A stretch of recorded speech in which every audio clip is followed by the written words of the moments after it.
Frickin' dog took my sock out here. What the hell, lightning? It was raining earlier, and now it's literally sunny outside. The things that happen in California. What is up, dudes? Welcome back to the vlog. Hope you guys are all having an awesome day. Due to the really high volume of requests and questions and all these things I've been getting in my DM on Instagram lately, I am going to do another walk around of my car. If you guys have already seen what I have on my car and don't really care, just go ahead and skip to the next video I upload, because this is going to be pretty much dedicated to my setup and why I chose some of the parts I did. I'm going to need to get another cruiser board at some point too. This thing is just getting destroyed. Jesus, it doesn't really do justice on camera, but it's really faded and super waterlogged, and the bearings are pretty much fried in this thing. This dude is getting out of control. Nope. Hey, what are you doing?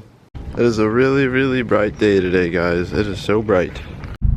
And she's off. Alright, now that my girlfriend left, I can turn that off. Depending on how hot it is, if it's like flaming hot outside, I'll turn on the AC, you know, like kind of as needed. But if it's nice outside, rolling with the windows is the best. I don't know if it's just me. I feel like driving with the windows down with an exhaust is like more normal than with the windows up. And windows up makes the drone 100 times more annoying.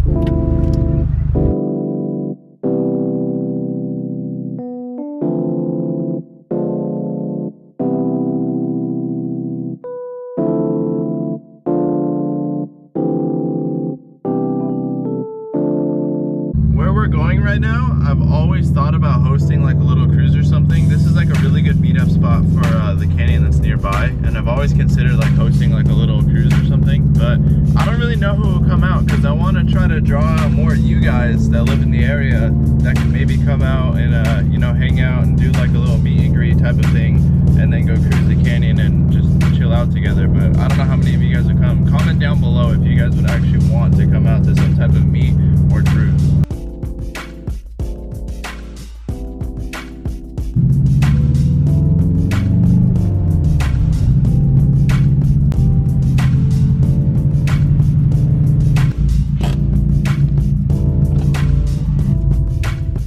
I forgot to show you guys too, Manny put in these really bright LEDs last night when I took him for a ride along for the first time in STI. So there's no more yellow, ugly halogen bulb. It's a LED bulb now. If you guys want to get bulbs like this, I'm going to list Manny's Instagram on screen for you guys, so you can go hit him up. His cousin has a brand called like Elite Auto Accessories, and they sell a bunch of dope little LED bulbs for all makes and models, not just Subarus. So let me show you guys. This is where I thought about having like a little meet or like a little meetup. Is literally like all over there in the back. People could like line up their cars here, over there.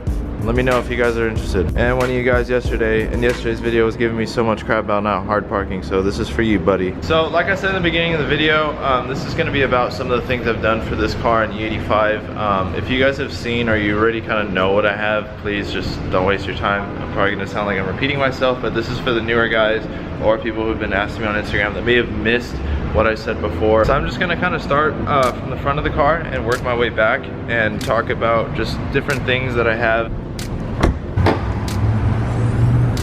So for a cold air intake, I went with the AEM. This one is carb legal as well. You can see the carb sticker right there. I went with this one because it runs along the fender well, which is supposed to get a little cooler or return to ambient temperature a lot quicker.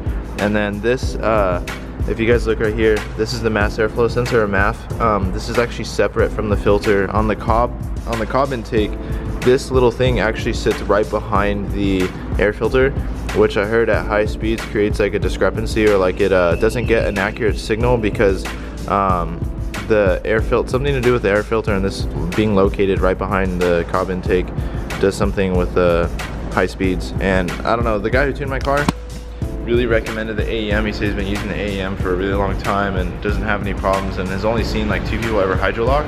So I just kind of trusted his word and went with it, because he's been doing this for like many years and he's a really awesome tuner, and so I trust him, and everything worked out good. So I went with the AEM. That was just my personal preference, but honestly anything with the filter is gonna do pretty much the same thing. There's no real significant gain over each other, just the AFR readings and the consistency changes. And then for air oil separator, AOS, this is really important, guys. If you don't know what this prevents blow-by and detonation. That's a huge contributor to ringland failure, is not having one of those, an air oil separator. So if you guys have a Subaru WX or STI, you should really look into those. The one I have of choice is the IEG competition series, which the only difference between the competition and the street is that this one vents to atmosphere versus the other one I think that recycles through the intake track.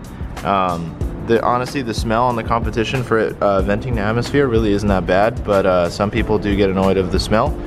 For me, it doesn't really bug me, and I don't really notice it unless I'm sitting at a stoplight with the windows up. Still running the stock blow-off valve. Heard that blow-off valves don't really do anything, that it's kind of a ricer mod, especially when you're on stock turbo. I have the Grimspeed 3-port boost controller. I went with the Grimspeed because I heard the Cobb one isn't so good, especially for these cars. Depending on what car you have, it might work differently, but I heard for this, for Subarus, it's no good. And then here we have some of the Cobb Flex Fuel goodies. Like, you could actually see some of the Cobb labeled stuff right there. If you really look for it in here, you can kind of see some of the other parts for the Flex Fuel kit. The really good thing about the Cobb Flex Fuel kit too is that it's kind of sleeperish. You really can't notice certain parts unless you kind of know what you're looking for, like you know what the kit looks like. It's all black too, which is kind of a regret I have. I kind of wish that I did well, this I bought off of Craigslist, and that I bought new. I kind of wish I had more black parts. Like, I think if the manifold was black, the intake was black, and the AOS was black, that it would look a lot more sleeperish and draw less attention. But I mean, at the same time, Raincoat Red looks cool, so I don't know, it is what it is. And you can kind of see it too. I have a Cobb heat shield, which is like not that portion, but it's like beyond. You can kind of see it below that metal piece. That is the Cobb heat shield. I also have a Cobb catted downpipe. The only reason I went with the cat is because I actually got that downpipe really cheap for 120 bucks. That downpipe brand new sells for like 600, and some guy was partying out his STI stupidly cheap, and I had to jump on the deal. Like, there was no way I was ever gonna get another downpipe for 100 bucks in the condition that I bought it, so I jumped on it. Otherwise, I would've went catless, but also I live in California too, so emission to smog is pretty strict, and maybe running with a high flow cat in the downpipe will get me out of some tickets or something if a worst case scenario were to happen. So I just went with the cat one. But if I were to recommend to you guys, catless is better. It has more flow, and also it helps the car run cooler from what I heard. So if you guys are thinking about getting a downpipe, I suggest the catless ones because they're cheaper. You'll make more power and the car runs better. But if you're worried about emissions, get the catted one. So really quickly too, if you guys are wondering, I mentioned Cobb Flex Fuel Kit and you have no idea what that is, what that comes with is it comes with ID 1050 series injectors, AEM 320 E85 compatible fuel pump, a fuel pressure regulator to fix the stumble. If you guys don't know what that is, if you look it up on the forum, you'll find plenty about it.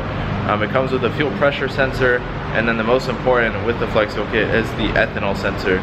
So you're able to measure what kind of ethanol you're pumping. That's the only crappy part about E85 is that you really don't know the consistency of it, and it changes throughout the season, so it's different.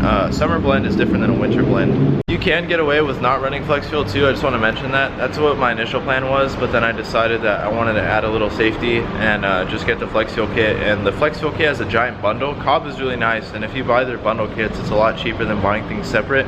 And so I just ended up getting the whole kit, and I wanted the ethanol sensor just to be safe, but you guys don't need to. You guys could just get a fuel pump, injectors, and then maybe fix the stumble and be good to go for E85. It just depends on the guy who's tuning it and what you're trying to achieve, but the Flex Fuel Kit is definitely worth it if you have the money. It is expensive though, so that's just food for thought for you guys. That is pretty much it for the mods. I'm just gonna briefly run through one more time. I got the AEM intake, IEG air oil separator competition series. I got the Grimspeed 3-port boost controller. I got the Cobb Flex Fuel Kit with all those stuff that I just named, and pretty much the rest of it is stock. If you guys are wondering power-wise too, on E85 it made 347 wheel horsepower and 418 wheel torque, and on 91 it made 290 wheel horsepower and 317 torque or something like that. I don't know. I'm gonna post a card so you guys can check out the last video when I got the cartoon and went over a few more things with Paul. But it's fun. If you guys are thinking about E85, it definitely is worth it. The added safety and the gains and just how cheap fuel is awesome. That moment when you're doing a walk around for the boys and you have bird crap on your wing. And for the final portion pretty much of modifications, I have a DMC Fabworks mid-pipe, which isn't resonated, so no resonator, to a N1 muffler from NVIDIA. I used to have the Street Series that was with the resonator. It sounded a little quiet for my liking because I have a catted downpipe, so I got the custom made one that deleted the resonator, and right now, so it's the catted downpipe, straight portion, to the muffler, and that's pretty much it. So my mods are pretty simple, guys. I wanted to keep it reliable, simple. I didn't want to change too many things too, because the more things you change, the more of a chance you have of something going wrong. Kept it real simple. It made good power, it's fun to drive, and reliability is still there. You know, you guys can kind of hash it out in the comment section all you want, but I did a lot of research before I went with anything, and I just kept it real simple, and it runs good, and I'm stoked on it. So if you guys are thinking about E85 for your Subaru, or any other car that's boosted, or check it out. The next thing I'll be changing on this car too will be suspension, undoubtedly. I will give you guys more info on what suspension I go with and why, and take you guys through the process of just overall everything. So don't worry, guys, it's not going to stay stock height, or in this form I should say, forever. God, this lighting is like perfect though. This is like awesome. Alright, well, I gotta go run home and handle some errands at home.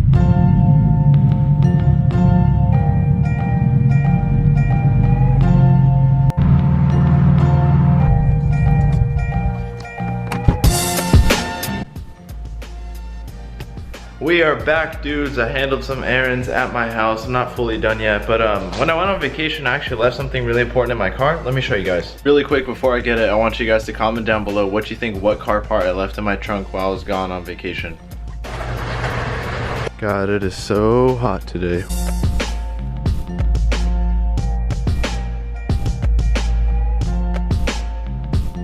If one of you guys said a sway bar, you guys were right. If you guys are wondering what brand this one is, this is a White Line sway bar. The only thing that sucks about it is one of the end links is broken. That one's good, not good. Usually those White Line sway bars go for like 200 bucks, but I ended up getting it for 50 through 9K. Like I said, and I've always told you guys, if you guys want to get a good deal on parts, I always list their Instagram for you guys. They have shipping, an online store, and all these things available for you guys, so get in touch with them. And what they told me, I can't really promise you guys on this, but what they told me is that if I recommend one of you guys to go check out their shop or their store, that they might cut you a little bit better of a deal. I don't know. You guys won't know until you try, but it's worth it, right? So unfortunately, dudes, this will have to end today's video. Thank you guys so much for coming with me and checking out my setup. I had to keep this video relatively short for you guys, and I know it wasn't so exciting. Like, I gave you guys that little disclaimer in the beginning. Hope you guys enjoyed it though. If you did, please drop a like and a comment. I love talking to all of you guys. I will see you guys on the next video.